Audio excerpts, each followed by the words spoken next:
stress does some extreme things to people. He's a principal of not just one college, but a chain of coaching centers across the city.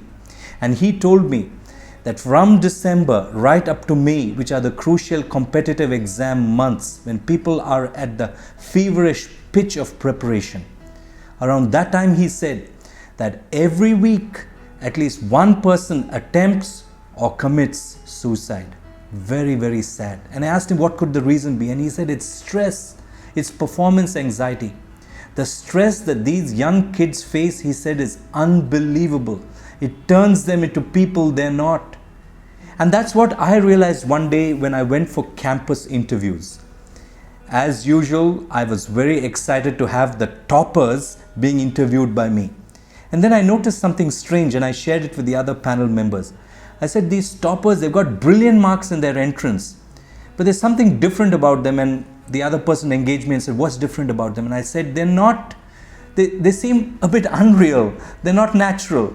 They're not practical. They don't seem to be very original. They don't seem to be very creative. And it occurred to me that performance anxiety and stress can make you into something you're not, can make you into a different person. It can rob your childhood from you. It can rob your peace from you.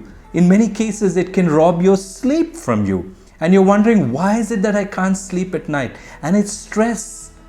And I want to tell you that there are ways of handling this stress. The first thing I want to tell you is talk it out with people. As you slip into adolescence and out of adolescence, there's this mistaken notion that if I have to be an adult, if I have to be mature, then I have to figure out things by myself. I need to bottle it up inside myself and handle it in the best way that I can. If I talk about it, I reveal that I'm an ordinary mortal person. I'm not a very mature person, but that's wrong. You've got to talk about it. You've got to find someone and talk about it. Unburden yourself. Share very freely. Don't just bottle up things in your heart. If it's your loved ones, all the more better.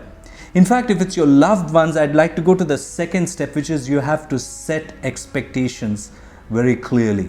You have to sit with your parents and you have to talk about it, and you have to say, Dad, Mom, or if it's your elder sister or whoever is managing your career for you, you got to set expectations very clearly and say, now this is what I think is good for me.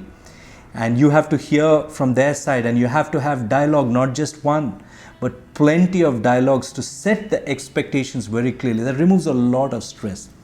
I come to the third point now, which is you need to plan. You just need to plan not just once. There has to be a plan B and a plan C.